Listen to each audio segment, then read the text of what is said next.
Hello दोस्तों, आप सभी का हार्दिक स्वागत है एजुकेशन गैलेक्सी में। आज अपन बात करने वाले हैं इंटरमीडिएट एग्जामिनेशन 2021 जो एनुअल में होने वाला है उसके लिए जो है हिंदी 100 मार्क्स का जो है मॉडल सेट प्रथम करने वाले हैं, जो कि आपके एग्ज़ाम के लिए बहुत ही ज़्यादा इम्पोर्टेंट क्वेश्चन है। यहाँ से जो है आपको बहुत ज़्यादातर क्वेश्चन एग्ज़ाम में देखने को मिलेंगे, तो आप लोग पूरा वीडियो ध्यान से देखिएगा। और यहाँ पर कुछ बेसिक सा इन्फॉर्मेशन दिया गया है। यहाँ पर देख सकते हैं आपको 3 घंटा 15 मिनट का जो है समय दिया जाएगा, ठीक है। और यहाँ पर कुछ परीक्षार्थी के लिए निर्देश दिया गया है। परीक्षार्थी यथासंभव अपने शब्दों में ही उत्तर देने के लिए कहा जा रहा है। और ये कितने मार्क्स का होगा, तो आपको 100 मार्क्स का होगा। चलिए कुछ बेसिक सा इन्फॉर्मेशन देख लेते हैं, उसके बाद आज का क्लास शुरू करेंगे।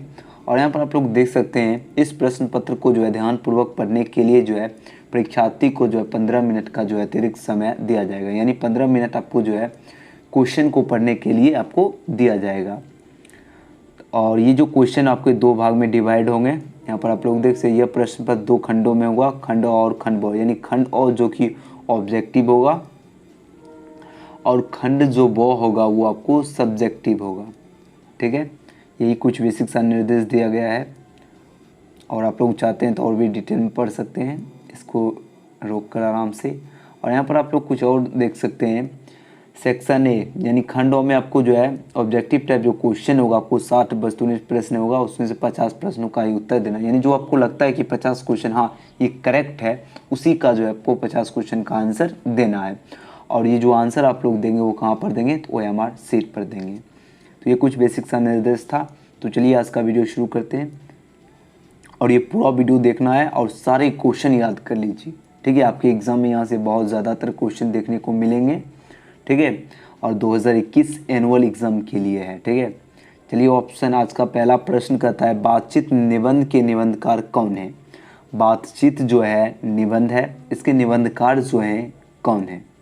आपके पास 4 ऑप्शन दिया गया है, तो इस क्वेश्चन का आंसर होगा ऑप्शन में बी, बालकृष्ण भट्ट जी, ठीक है। तो बातचीत निबंध के निबंधकार जो हैं कौन है, तो बालकृष्ण भट्ट जी। अब देखो बालकृष्ण भट्ट जी की बात हो रहा है, ठीक है। बालकृष्ण भट्ट का जन्म हुआ था कब, तो 23 जून, ये भी याद रखना है, कुछ बेसिक सभी नॉलेज दे रहे हैं। 23 जून 1844 ईस्वी को जो है बालकृष्ण भट्ट का जन्म हुआ था और मृत्यु हुआ था 20 जुलाई 1914 ईस्वी को, ठीक है। ये दोनों आपको कम से कम याद रखना है। बातचीत के लेखक कौन होंगे, बालकृष्ण भट्ट जी। और यहाँ पर एक क्वेश्चन और निकल रहा है, बातचीत जो है क्या है, निबंध है, और इसके निबंधकार जो है कौन है, बालकृष्ण भट्ट जी। और निबंध के निबंधकार यानी जो कोई इस एग्जाम में इस टाइप का भी क्वेश्चन आएगा, बातचीत के निबंधकार कौन है, इस टाइप की, और निबंध के निबंधकार कौन है, तो बालकृष्ण भट्ट जी। तो इसमें क्वेश्चन जो है थोड़ा घुमा के दिया जाता है एग्जाम में थोड़ा सा। और बालकृष्ण भट्ट का जन्म कब हुआ था, तो 23 जून 1844 ईस्वी को, मृत्यु 20 जुलाई 1914 ईस्वी को। चलिए नेक्स्ट क्वेश्चन करते हैं। अब एक क्वेश्चन नंबर 2। क्वेश्चन नंबर 2 यहाँ पर कहा जा रहा है उषा शीर्षक कविता की रचयिता जो है कौन है। उषा शीर्षक कविता की रचयिता जो है कौन है, तो इस क्वेश्चन का राइट आंसर होगा option number D, Shamsher Bahadur Singh. तो उषा शीर्षक कविता की रचयिता जो है कौन है, तो शमशेर बहादुर सिंह है। ऑप्शन डी हो गया राइट आंसर, शमशेर बहादुर सिंह। चलिए नेक्स्ट क्वेश्चन। अब एक क्वेश्चन नंबर 3। क्वेश्चन नंबर 3 कहता है अर्धनारीश्वर शीर्षक के रचनाकार कौन है। अर्धनारीश्वर शीर्षक के जो है रचनाकार कौन है। आपके पास 4 ऑप्शन दिया गया है, तो आंसर क्या होगा, ऑप्शन नंबर डी होगा राइट आंसर, रामधारी सिंह दिनकर, जो कि अर्धनारीश्वर शीर्षक के रचनाकार हैं। यानी अर्धनारीश्वर जो है किसके द्वारा लिखा गया है, तो रामधारी सिंह दिनकर के द्वारा लिखा गया है। रामधारी सिंह दिनकर का जन्म कब हुआ था, तो 1908 ईस्वी में जन्म हुआ था और 1974 ईस्वी में इनका मृत्यु हुआ था। ये कम से कम आपको ये डेट याद रखना है, मतलब कौन सी ईस्वी में हुआ था, तो 1908 ईस्वी में जन्म और मृत्यु हुआ था 1974 ईस्वी में। और ये किस राज्य से हैं रामधारी सिंह दिनकर, तो ये बिहार राज्य से। और ये ज़िला पूछेगा तो आपको बेगूसराय से हैं, और गांव पूछेगा तो आपको सिमरिया है। और एक क्वेश्चन ये भी पूछा गया है बहुत बार, राष्ट्रकवि के नाम से कौन जाने जाते हैं, तो रामधारी सिंह दिनकर। चलिए नेक्स्ट क्वेश्चन करते हैं। थोड़ा आप जल्दी करेंगे, उतना डिटेल में नहीं जाएंगे, नहीं तो बहुत बड़ा वीडियो बन जाएगा, क्योंकि हमको 60 ऑब्जेक्टिव जो है आपको कंप्लीट कराना है इस मॉडल सेट में। अब एक क्वेश्चन नंबर 4 कहता है प्रेम के पीर के कवि कौन है। प्रेम के पीर के कवि जो है कौन है? आपके पास 4 ऑप्शन है दिया गया है। तो राइट आंसर होगा ऑप्शन नंबर ए जैसी। इनका पूरा नाम है मलिक मोहम्मद जैसी, यहाँ पर शॉर्ट फॉर्म लिखा गया है जैसी। तो प्रेम के पीर के कवि जो है वो कौन है? तो जैसी हैं। चलिए नेक्स्ट क्वेश्चन करते हैं।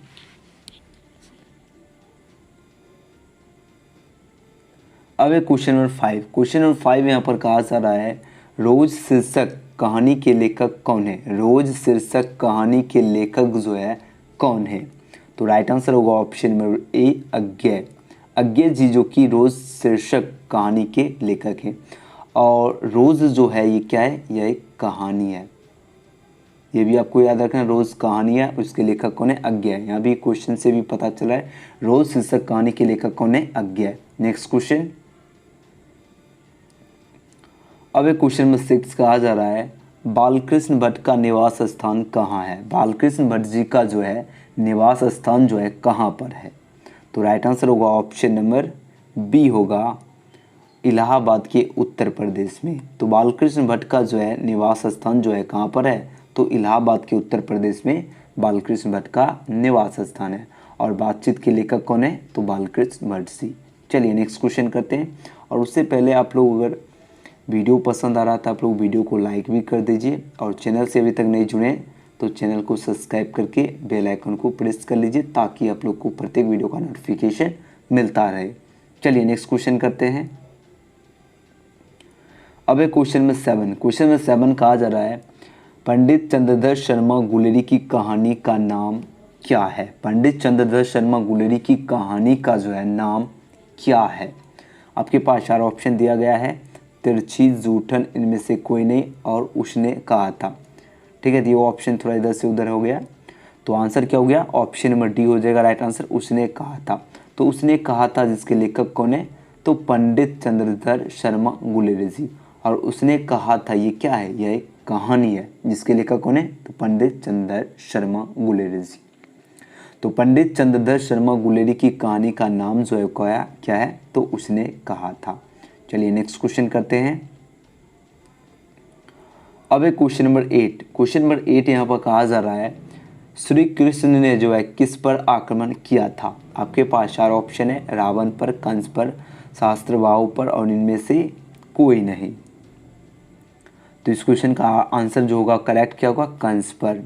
ठीक है, तो श्री कृष्ण ने जो है किस पर आक्रमण किया था? तो कंस पर आक्रमण किया था श्री कृष्ण ने, और श्री कृष्ण के द्वारा जो है कंस की मृत्यु भी हुई।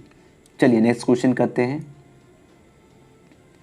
अब एक क्वेश्चन नंबर 9। क्वेश्चन नंबर 9 कहा जा रहा है यहाँ पर नामांकित में से जो है कौन से रचनाकार बिहार के हैं? ये तो आप लोग को आंसर आना चाहिए क्योंकि पहले ही बता दिए थे। नामांकित में से जो है कौन से रचनाकार जो कि बिहार से हैं?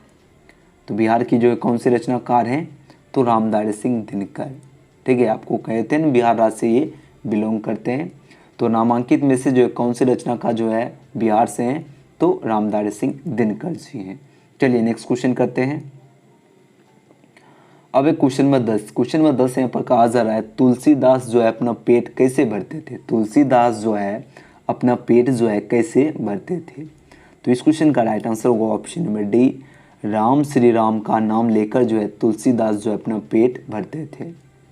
तो तुलसीदास अपना पेट कैसे भरते थे? तो राम श्री राम का नाम लेकर, यानी भजन करते थे, बस उसी में जो है उनको लोग खाना पीना सभी चीज़ मिलता था।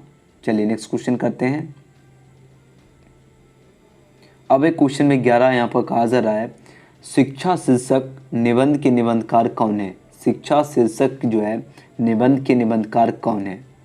तो इस क्वेश्चन का राइट आंसर क्या हो गया? जे कृष्णमूर्ति, जो कि शिक्षा शीर्षक के जो है निबंध के निबंधकार हैं। कौन है? तो जे कृष्णमूर्ति। और ये जो शिक्षा है, ये क्या है? तो शिक्षा क्या है? शिक्षा निबंध है, ये भी आपको याद रखना है, शिक्षा निबंध है। और इसके निबंधकार जो है कौन है? तो जे कृष्णमूर्ति हैं। चलिए नेक्स्ट क्वेश्चन करते हैं। सारे क्वेश्चन इंपॉर्टेंट है, आप लोग पूरा वीडियो ध्यान से देखिए और सारे क्वेश्चन को आप लोग अच्छी तरह से याद कर लीजिए। अब एक क्वेश्चन में 12 कहा जा रहा है गाँव का घर कविता के कवित कौन है? गाँव का घर कविता के कवित जो है कौन है? तो राइट आंसर होगा ऑप्शन नंबर ए हो जाएगा ज्ञानेंद्र पति। तो ज्ञानेन्द्र जो कि गांव का घर जो है कविता के कवि थे। कविता के कवि या कवि भी आपको एग्जाम में मिल जाएगा या कवित भी एग्जाम में मिल जाएगा, दोनों रहता है, तो आपको कोई डाउट में नहीं रहना है। ठीक है, तो गांव का घर कविता के कवित जो है कौन है, तो ज्ञानेन्द्र जी हैं। चलिए नेक्स्ट क्वेश्चन करते हैं। अब एक क्वेश्चन नंबर 13, क्वेश्चन नंबर 13 जो है यहाँ पर पूछा जा रहा है, ओ सदा निराश शीर्षक में जो है किस महापुरुष की जो है चर्चा है।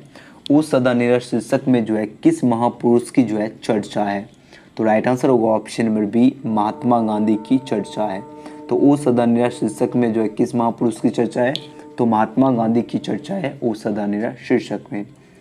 और यहाँ पर बात किसकी हो रही है, तो बात महात्मा गांधी की हो रही है। तो इनका जन्म तो बहुत ही इंपॉर्टेंट है क्योंकि इंग्लिश में भी पूछा जाता है और हिंदी में भी पूछा जाता है। तो महात्मा गांधी का जन्म कब हुआ था, तो 2 अक्टूबर 1869 ईस्वी में। इनका मृत्यु कब हुआ था, तो 30 जनवरी 1948 ईस्वी में। देखो इसलिए हम आपको यहीं पर बता देते हैं ताकि आप लोग का माइंड में चेन बनते रहे। देखो कोई भी क्वेश्चन को अगर आप लोग लिंक कर लेते हैं तो वो बहुत ही आसानी से जो है बहुत दिन तक याद रहता है। ठीक है, तो ओ सदा निराश शीर्षक में जो है किस महापुरुष की चर्चा हुई, तो महात्मा गांधी की चर्चा हुई। और महात्मा गांधी का जन्म हुआ था 2 अक्टूबर 1869 ईस्वी को। इनका मृत्यु हुआ था 30 जनवरी 1948 ईस्वी को। और भी बहुत सारे क्वेश्चन बनते हैं, जैसे यहाँ पर और इंडियन सिविलाइजेशन एंड कल्चर के लेखक कौन हो गए, तो महात्मा गांधी। इनका जो एक ऑटोबायोग्राफी है महात्मा गांधी जी, जो कि खुद ही लिखे हैं, माई एक्सपेरिमेंट विद ट्रूथ। कम से कम इतना याद रखना है। चलिए नेक्स्ट क्वेश्चन करते हैं।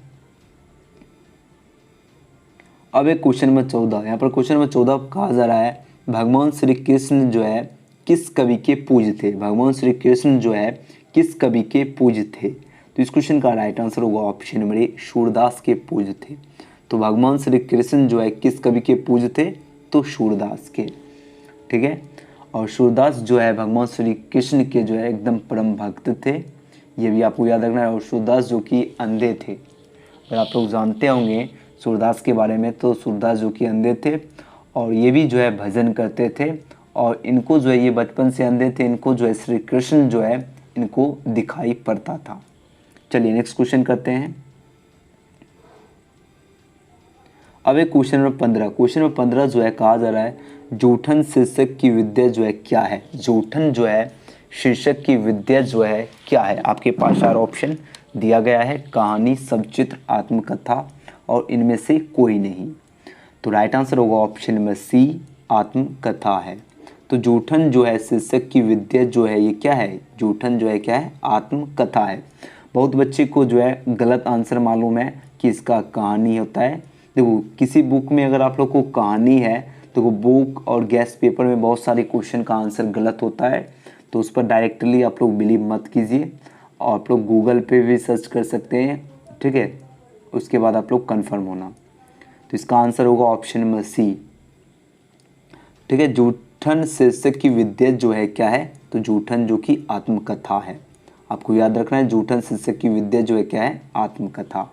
चलो नेक्स्ट क्वेश्चन करते हैं।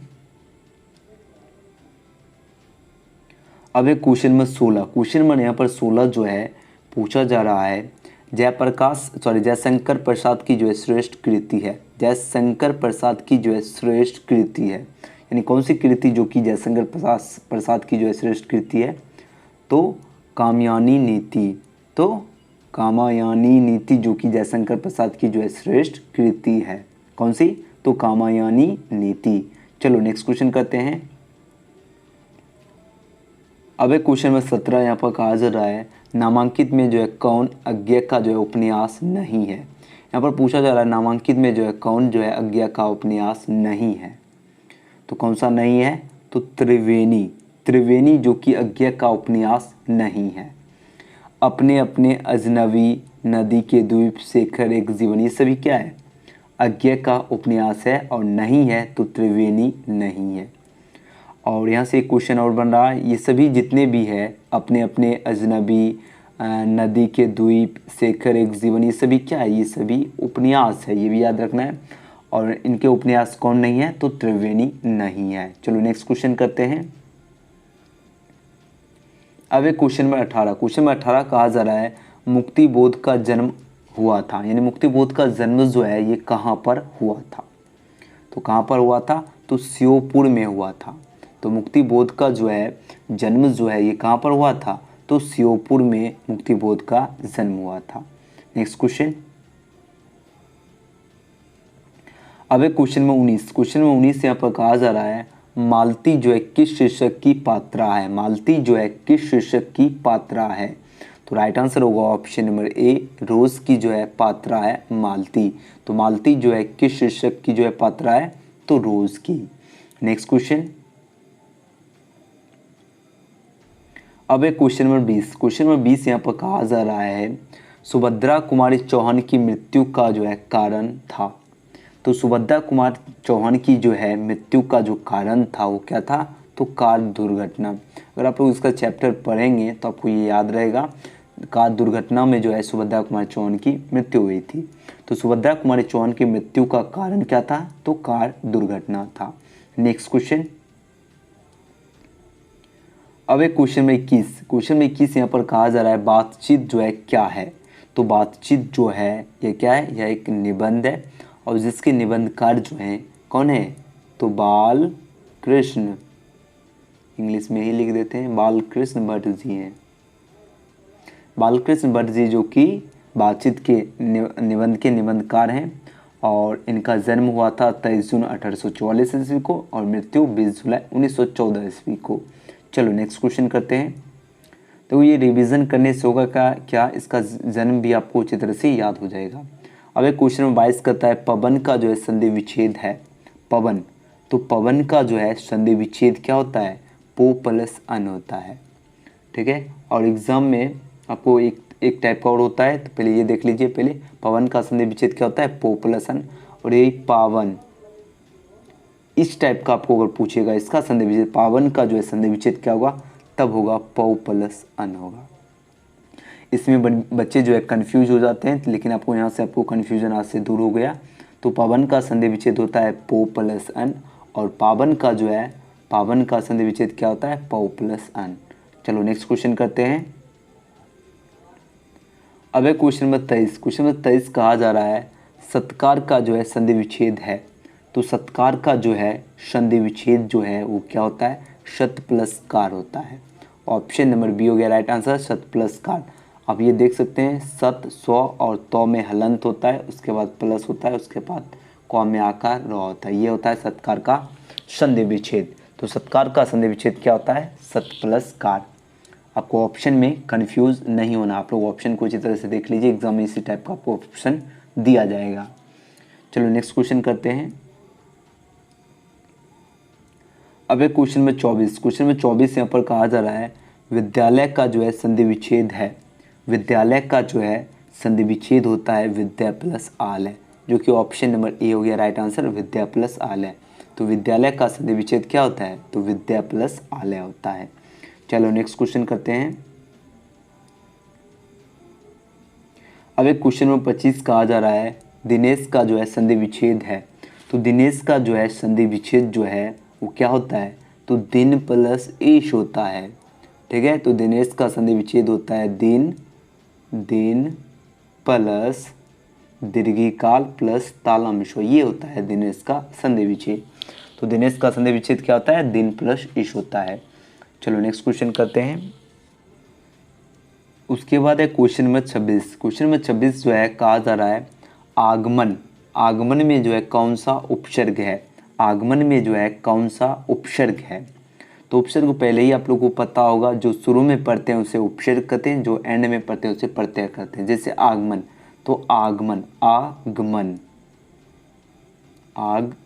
तो शुरू में क्या पढ़ रहे हैं? आप पढ़ रहे हैं तो इसे उपसर्ग कहते हैं। तो यहाँ पर क्या हो गया? आ उपसर्ग, यानी ऑप्शन बी हो गया राइट आंसर।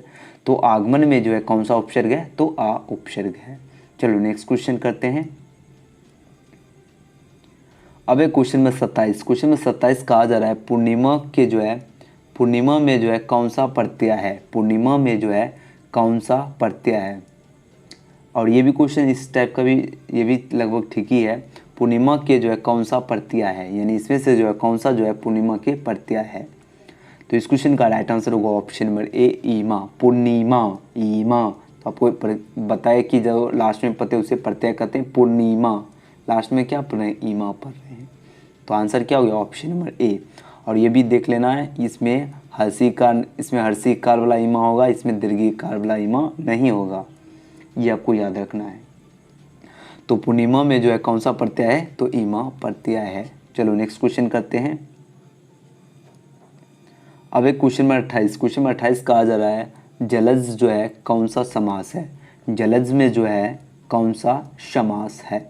आपके पास 4 ऑप्शन दिया गया है, तो इस क्वेश्चन का आंसर क्या होगा, ऑप्शन नंबर ए तत्पुरुष समास है। तो जलज में जो है कौन सा समास है, तो तत्पुरुष समास है जलज में। नेक्स्ट क्वेश्चन, और समास का एक ट्रिकी वीडियो बनाने वाले हैं जस्ट, तो आप लोग ज़रूर देखना। और पहले समास का वीडियो हो चुका है, ऑब्जेक्टिव बहुत सारे करा चुके हैं। अब इसका याद करने का ट्रिक और थोड़ा डिटेल में भी इसका एक वीडियो प्रोवाइड आप लोग के लिए कर देंगे, ठीक है। तो क्वेश्चन में 28 का आंसर क्या हो गया, ऑप्शन ए तत्पुरुष। जलज जो है कौन सा समास है, तो तत्पुरुष समास है। नेक्स्ट क्वेश्चन, अब एक क्वेश्चन में 29 का आ रहा है देवालय में जो है कौन सा समास है। देवालय में जो है कौन सा समास है, तो तत्पुरुष समास होता है देवालय में। तो देवालय में जो है कौन सा समास है, तो तत्पुरुष समास होता है देवालय में। नेक्स्ट क्वेश्चन, अब एक क्वेश्चन नंबर 30 कहा जा रहा है लंबोदर में कौन सा समास है। लंबोदर में जो है कौन सा समास है, तो आप लोग को पता होगा लंबोदर में बहुव्रीहि समास है। ऑप्शन नंबर ए हो गया राइट आंसर, बहुव्रीहि। तो लंबोदर में कौन सा समास है, तो बहुव्रीहि समास है लंबोदर में। नेक्स्ट क्वेश्चन,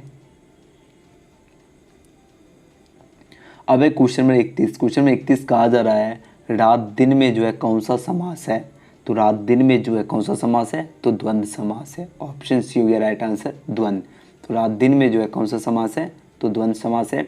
और इसे याद करने के लिए एक ट्रिक बताए थे, जिसके बीच में एक ऐसा आइकॉन दिखे, जैसे रात दिन के बीच में ऐसा है ना आइकॉन, जैसे इसी तरह हो गया माता पिता, माता उसके बाद इसके बीच में ऐसा आइकॉन आता है पिता। तो जिसके बीच में ऐसा आइकॉन हो वो ज़्यादातर क्या होगा, सभी लगभग द्वंद्व ही होता है। माता पिता, भाई बहन, दाल रोटी, ठीक है। जिसके बीच में ऐसा आइकॉन आपको मिले, आपको द्वंद्व देना, टिक कर देना है। और 1 मार्क्स यहाँ से आपको फिक्स है। प्रत्येक के लिए इस टाइप का एक क्वेश्चन पूछा ही जाता है। आप लोग क्वेश्चन बैंक उल्टा आप लोग देख सकते हैं। चलो नेक्स्ट क्वेश्चन करते हैं। अब एक क्वेश्चन नंबर 32 कहा जा रहा है प्रतिदिन में जो है कौन सा समास है। तो प्रतिदिन में कौन सा समास है, तो अव्ययी भाव समास है। तो प्रतिदिन में कौन सा समास है, तो अव्ययी भाव समास है प्रतिदिन में। नेक्स्ट क्वेश्चन,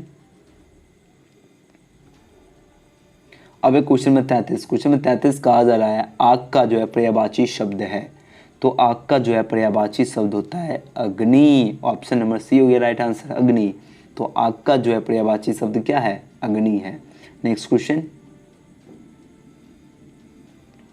अब एक क्वेश्चन में 34 यहाँ पर कहा जा रहा है ईश्वर का जो है पर्यायवाची शब्द है। ईश्वर का जो है पर्यायवाची शब्द जो है वो क्या होता है। आपके पास 4 ऑप्शन है, आत्मा, परमात्मा, देवेन और शंकर। तो ईश्वर यहाँ पर पूछा क्या जा रहा है, ईश्वर पूछा जा रहा है। तो ईश्वर का परमात्मा होता है पर्यायवाची। तो ऑप्शन बी हो गया राइट आंसर, परमात्मा। ईश्वर का पर्यायवाची शब्द क्या होगा, परमात्मा। नेक्स्ट क्वेश्चन, क्वेश्चन नंबर 35 कहता है यहाँ पर अंधकार का विलोम है। तो अंधकार का जो है विलोम होता है प्रकाश। ऑप्शन ए हो गया राइट आंसर, प्रकाश। तो अंधकार पूछा जा रहा था, अंधकार का क्या होता है विलोम, प्रकाश। यही अगर पूछता दिन, तो दिन का विलोम होगा रात, लेकिन और यहाँ पर प्रकाश का जो है विलोम क्या होगा, उजाला होगा। तो ये इस तरह आपको देना है आंसर, लेकिन आपको ऑप्शन देख लेना है। ये नहीं कि अंधकार है, ठीक है, तो आपको यहाँ पर दिन टिक कर लेना है, ये नहीं एकदम गलत हो जाएगा। आपको ऑप्शन देख लेना है। अंधकार यानी ये देखो दिन होगा तब रात होगा, लेकिन अंधकार का क्या होगा, प्रकाश होगा, ठीक है। तो अंधकार का विलोम क्या होता है, तो प्रकाश होता है। नेक्स्ट क्वेश्चन, अब एक क्वेश्चन में 36 यहाँ पर कहा जा रहा है अधे का विलोम है। अधे जो है इसका जो है विलोम होता है शदे। तो अधे का जो है विलोम क्या है, शदे है। नेक्स्ट क्वेश्चन, अब एक क्वेश्चन में 37 कहा जा रहा है गोरा का विलोम है। तो गोरा का जो है विलोम क्या होता है, काला होता है। तो ऑप्शन नंबर बी हो गया राइट आंसर, काला। तो गोरा का जो है विलोम क्या होता है, तो काला होता है। नेक्स्ट क्वेश्चन, अब एक क्वेश्चन में 38 का आ रहा है, ठंड का विलोम है। तो ठंड का विलोम होता है गर्म, ठीक है। तो ठंड पूछा जा रहा है, इसका विलोम क्या होगा, गर्म होगा। ठंड का विलोम होता है गर्म। नेक्स्ट क्वेश्चन, क्वेश्चन नंबर 39 का आ जा रहा है, दिवाकर का विलोम है। देखो दिवाकर, दिवाकर का जो है विलोम होता है निशाकर, ठीक है। तो दिवाकर का जो है विलोम क्या होता है, निशाकर होता है। नेक्स्ट क्वेश्चन, सारे इंपॉर्टेंट क्वेश्चन है। अब एक क्वेश्चन में 40 का आ जा रहा है, साधारण का जो है विपरीतार्थक शब्द है। तो साधारण का जो है विपरीतार्थक शब्द होता है असाधारण। तो साधारण का जो है विपरीतार्थक शब्द क्या होता है, तो असाधारण होता है। नेक्स्ट क्वेश्चन, अब एक क्वेश्चन में 41 का आ जा रहा है, जिसका आचरण अच्छा है उसके लिए जो है एक शब्द क्या होगा। जिसका आचरण जो है अच्छा है उसके लिए जो है एक शब्द होता है सदाचारी होता है।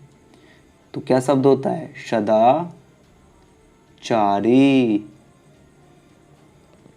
तो यहाँ पर पूछा जा रहा है जिसका आचरण जो है अच्छा है उसके लिए एक शब्द जो है वो क्या होगा, सदाचारी होगा। और जिसका आचरण बुरा है उसके लिए एक शब्द अगर पूछेगा तब होगा दुराचारी। तो एक क्वेश्चन से दो क्वेश्चन यहाँ पर निकल रहा है। जिसका आचरण अच्छा है उसके लिए सदाचारी है, जिसका आचरण जो है बुरा है उसके लिए एक शब्द होगा दुराचारी। चलो नेक्स्ट क्वेश्चन करते हैं। अब एक क्वेश्चन में 42 का आ रहा है, जिसके पास धन ना हो उसके लिए एक शब्द है। जिसके पास जो है धन ना हो यानी उसके पास धन नहीं है तो उसके लिए जो है एक शब्द क्या होगा, वो निर्धन है। तो जिसके पास धन ना हो उसके लिए एक शब्द क्या होगा, निर्धन। नेक्स्ट क्वेश्चन, अब एक क्वेश्चन में 43 का आ जा रहा है, घोड़ा बेचकर सोना मुहावरे का अर्थ है। तो घोड़ा बेचकर जो है सोना मुहावरे का अर्थ होता है गहरी नींद में सोना, सॉरी इसका होगा निश्चित होना। ऑप्शन देख लेना अच्छी तरह से, ठीक है। तो अगर ये नहीं रहता तब कोई दूसरा ऑप्शन हो सकता था, ठीक है। तो ऑप्शन को आप लोगों को पहले अच्छी तरह से देखना है, उसके बाद आंसर देना है।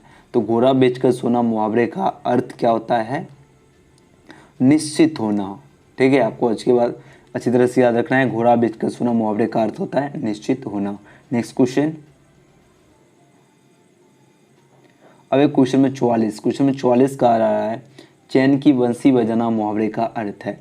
तो चैन की जो है बंसी बजाना मुहावरे का अर्थ क्या होगा, सुखी रहना, यानी ऑप्शन बी हो गया राइट आंसर, सुखी रहना। तो चैन की बंसी बजाना यानी सुखी रहना, यानी बहुत खुश है। एक तरह चैन की बंसी बजाना यानी बहुत आराम से एकदम मज़े में है, यानी सुखी में है। चलो नेक्स्ट क्वेश्चन करते हैं। अब एक क्वेश्चन में 45 का आ जा रहा है, राई का पहाड़ बनाना मुहावरे का अर्थ है।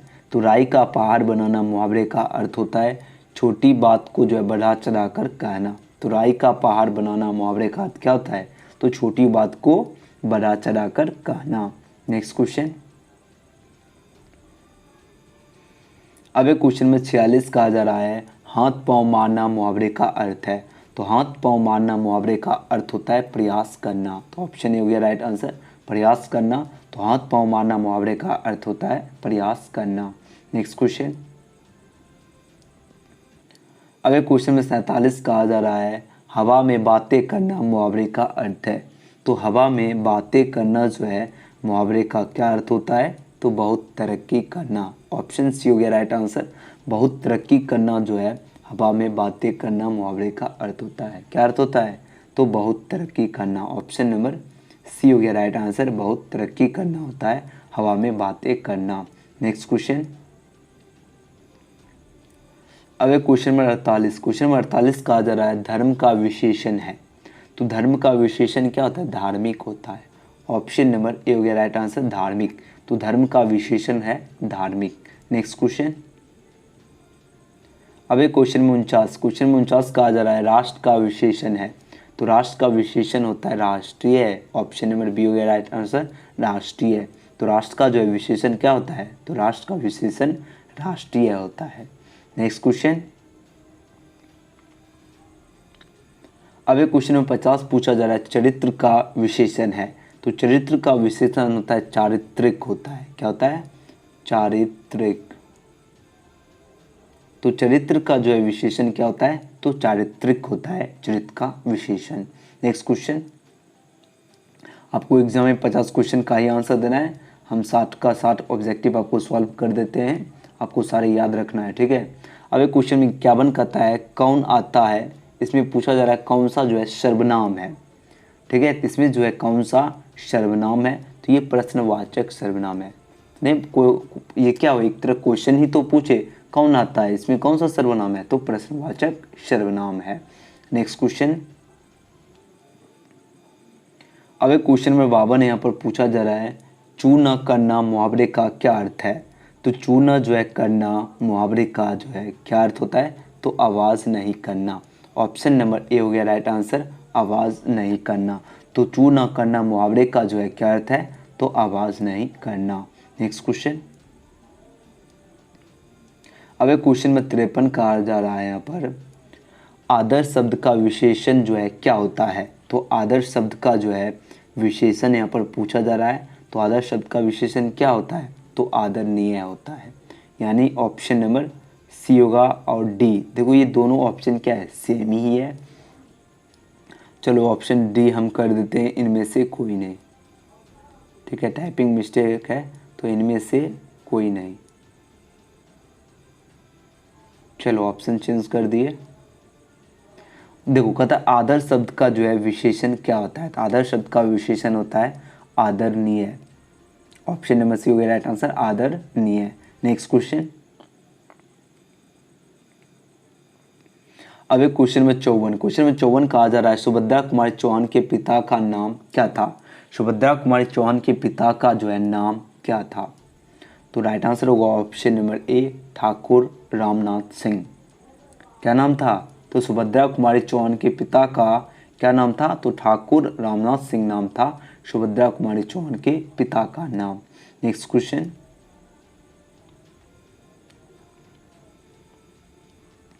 अब एक क्वेश्चन में 55 कहा जा रहा है प्रतिदिन शब्द में जो है कौन सा समास है। तो प्रतिदिन शब्द में जो है कौन सा समास है, तो अव्ययीभाव समास है। तो ऑप्शन नंबर बी हो गया राइट आंसर, अव्ययीभाव समास है प्रतिदिन में। तो प्रतिदिन में कौन सा समास है, तो अव्ययीभाव समास है। नेक्स्ट क्वेश्चन, अब एक क्वेश्चन में 56 जो है कहा जा रहा है चाय शब्द में जो है कौन सा लिंग है। चाय जो है इसमें जो है पूछा जा रहा है कौन सा लिंग है, तो राइट आंसर होगा ऑप्शन नंबर ए स्त्रीलिंग। तो चाय जो है ये कौन सा लिंग है, तो ये स्त्रीलिंग है। नेक्स्ट क्वेश्चन, अब एक क्वेश्चन में 57 पूछा जा रहा है दक्षिण शब्द में जो है कौन सी संज्ञा है। दक्षिण शब्द में कौन सी संज्ञा है, तो व्यक्तिवाचक संज्ञा है दक्षिण शब्द में। तो दक्षिण शब्द में कौन सी संज्ञा है, तो व्यक्तिवाचक संज्ञा है दक्षिण शब्द में। नेक्स्ट क्वेश्चन, क्वेश्चन में 58 जो है कहा जा रहा है संधि के जो है कितने भेद हैं। तो संधि के जो है कितने भेद होते हैं, तो संधि के 3 भेद होते हैं, स्वर संधि, विसर्ग संधि और व्यंजन संधि होता है। तो संधि के कितने भेद होते हैं, तो संधि के 3 भेद होते हैं। नेक्स्ट क्वेश्चन, अब एक क्वेश्चन में 59 कहा जा रहा है गंगा शब्द का पर्यायवाची है। तो गंगा शब्द का जो है पर्यायवाची क्या होता है, तो मंदाकिनी होता है, ठीक है। तो गंगा शब्द का पर्यायवाची क्या होता है, तो मंदाकिनी होता है गंगा शब्द का पर्यायवाची। नेक्स्ट क्वेश्चन, अब एक क्वेश्चन में 60 कहा जा रहा है दांत काटी रोटी होना मुहावरे का जो है क्या अर्थ है। तो दांत काटी रोटी होना मुहावरे का जो है क्या अर्थ होता है, तो घनिष्ठ मित्रता होना, यानी जो गहरी जो है दोस्ती होना, उसी को कहा जाता है दांत काटी रोटी होना। तो दांत काटी रोटी होना मुहावरे का अर्थ होता है घनिष्ठ मित्रता होना। आपको एग्जाम में अगर घनिष्ठ ऑप्शन में नहीं दिया, ठीक है, घनिष्ठ नहीं दिया तो डायरेक्ट मित्रता होना हो जाएगा आंसर, ठीक है।